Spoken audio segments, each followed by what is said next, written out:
Oh, hello, yes. Bet you thought I was going to do something about Boris. Nope.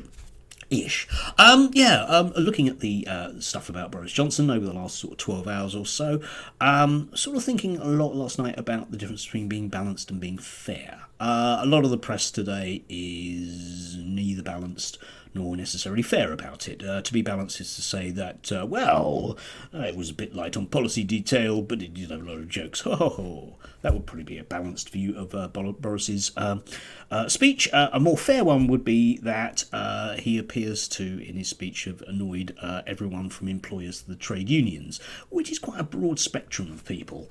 In my job as a teacher, I have to be balanced.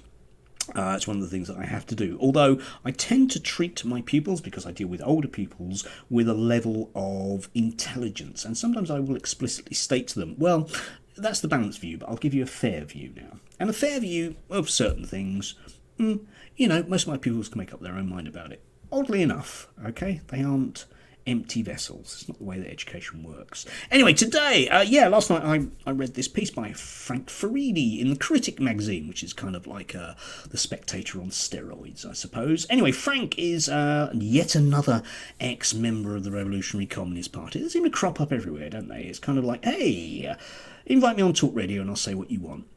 Is that unfair? Yeah, it is. Okay, never mind. Anyway, Professor of Sociology, Natch, but has a particular worldview these days, which neatly fits in with being paid to go on Talk Radio. Great. Associated with Spiked magazine, inevitably. Hey, they get money from American billionaires. They don't want you to know that. They do.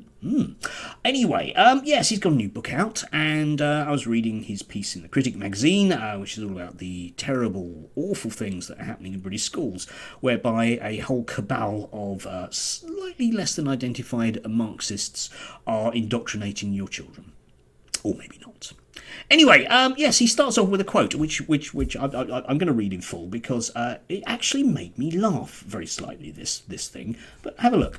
My child has been told in a series of assemblies that she has white privilege, that she subconsciously perpetrates it, may even consciously enjoy it, and that she ought to address it. She has been shown slides of white BLM protesters holding placards that say, "I will never understand," told she needs to listen and educate herself, and that intersectional theory show that whiteness will always insulate and protect her from racism. Oh, it sounds really awful, isn't it? Anyway, this is supposedly a state school. This is supposedly an academy. I don't know where. Maybe Canterbury. I don't know. You'll notice that it's very third hand. There is no context to this whatsoever, is there? None whatsoever here. I don't know. Were they 5? 7? 9?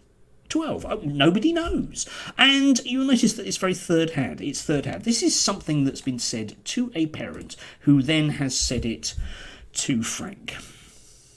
I just don't buy it at all. I don't believe that any school in the UK would give an assembly like that. I call BS, Frank. Yeah? Give me a context. None whatsoever. Never mind, having laid out that and the neo-Marxist plot that it implies, he then sort of blah blah blahs on a bit about how all these awful things are happening. And he does actually have a couple of examples, and I'll give you one of the examples. For example, in July, Pearson Edexcel boasted of its active commitment to decolonise drama. The head of English, Drama and Language at Pearson stated, "We want all learners to see themselves in the literature they study." Imagine that. Learners seeing themselves in the literature they study. It'd be awful, wouldn't it? Imagine having some form of relevance to yourself. And the odd thing about this is during his piece for The Critic, he consistently says that people need to see themselves in what they're studying, but apparently not this one. Apparently that is kind of limited to a particular colour, shall we say. One of the critiques of Frank and his more recent work is that it is colourblind. It does sound that way. And finally, yes, he sort of sums up. If you are socialised as white, you grew up in a world where you're consistently told, stroke fed by the culture around you, that your way of life is right, sophisticated, enlightened way to be. This is quoting, sorry, from the Scottish Government. Of course it is painful and disappointing to hear that these choices can cause someone else harm. Fragility is the urge to justify your actions, to have a defensive reaction and fight off any accusations, to reason and explain your actions when you made this decision.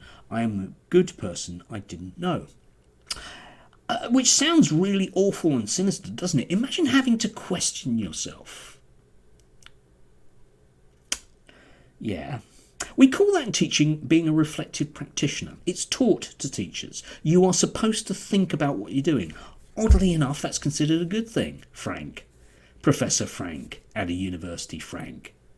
But of course, when you just chop something out of context, then you can make it seem like anything.